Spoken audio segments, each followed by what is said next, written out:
السلام علیکم 7 کلاس، کیسے ہیں آپ سب؟ امید کرتی ہوں کہ آپ سب خیر و عافیت سے ہوں گے۔ تو بچوں، ہمارا آج کا عنوان ہے غزوہ تبوک۔ سوال نمبر 1 ہے، مختصر سوالات کے جوابات دیں۔ نمبر 1، حضرت عثمان غنی رضی اللہ تعالی عنہ نے غزوہ تبوک میں کس طرح مالی شرکت کی؟ تو اس کا جواب ہے، حضرت عثمان غنی رضی اللہ تعالی عنہ نے غزوہ تبوک کے موقع پر 900 اونٹ، 100 گھوڑے، 200 اوقیہ چاندی اور 1000 دینار بطور مالی امداد پیش کیے۔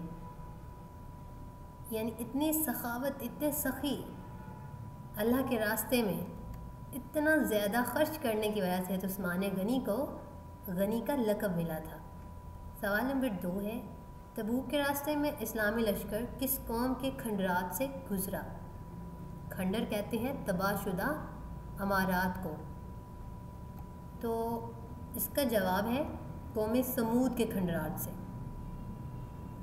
سوال نمبر 3 ہے، مدینہ سے باہر کس منافق نے خیمہ لگایا تھا؟ تو اس کا جواب ہے منافقین کے سردار عبداللہ بن ابی بن سلول نے۔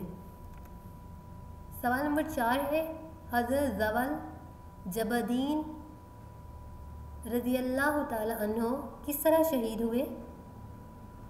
تو اس کا جواب ہے، حضرت ذو الجبدین رضی اللہ تعالی عنہ تبوک پہنچ کر شدید بخار میں مبتلا ہو کر شہید ہو گئے۔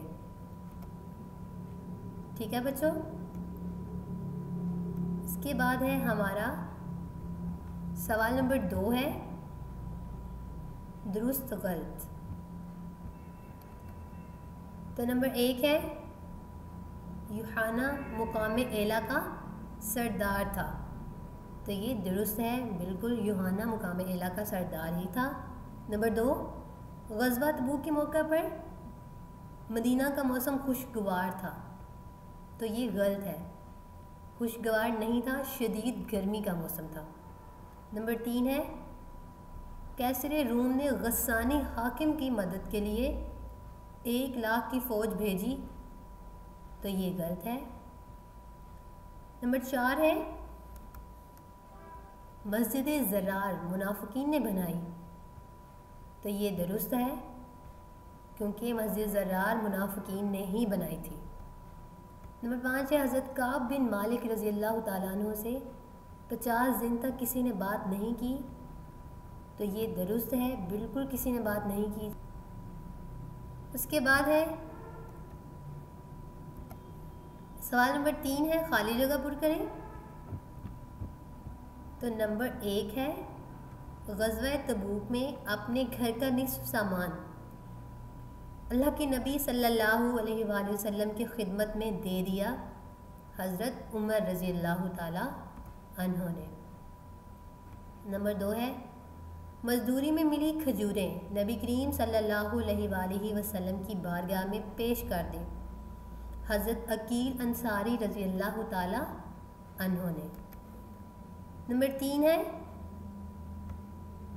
غزوہ تبوک میں نبی کریم صلی اللہ علیہ وآلہ وسلم نے اپنے اہل و عیال کی حفاظت کے لیے مدینہ میں چھوڑا حضرت علی رضی اللہ تعالی عنہ کو۔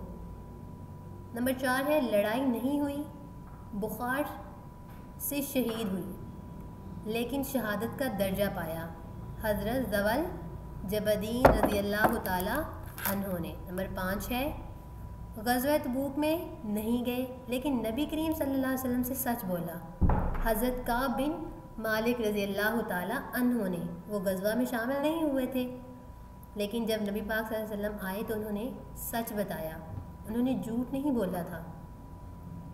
سوال نمبر 4 ہے، کالا ملائیں۔ طائف والوں کی، تو اس کو ہم ملا دیں گے شرک سے توبہ۔ جنگ نہیں ہوئی غزوہ تبوک میں، سچ بولنے والے صحابی حضرت کعب بن مالک رضی اللہ تعالیٰ عنہ۔ بات چیت بند 3 صحابیوں سے۔ یہ 3 صحابی حضرت ذوال جبدین رضی اللہ تعالیٰ عنہ۔ تو پیارے بچوں، غزوہ تبوک میں جنگ نہیں ہوئی تھی، ٹھیک ہے؟ اس کے باوجود بھی ایک صحابی شہید ہوئے تھے جن کا نام تھا حضرت ذوال جبدین۔ وہ ایسے شہید ہوئے تھے کہ جب وہ وہاں پہنچ گئے تو وہاں جا کر انہیں شدید بخار ہو گیا، تو اس وجہ سے ان کی وفات ہو گئی۔ اس سے پہلے انہیں ہمارے نبی سے کہا تھا کہ آپ میرے لیے دعا کریں کہ میں شہید ہو جاؤں، تو ہمارے نبی نے پھر ان کے حق میں دعا کی تھی کہ جب بھی حضرت ذوال جبدین وفات پائیں گے، وہ جیسے بھی وفات پائیں وہ شہید ہی ہوں گے، تو اس لیے انہیں شہادت کا درجہ دیا گیا۔ تو پیارے بچے، آپ نے یہ سب بہت اچھے سے یاد کرنا ہے، اپنا خیال رکھنا ہے۔ اللہ حافظ۔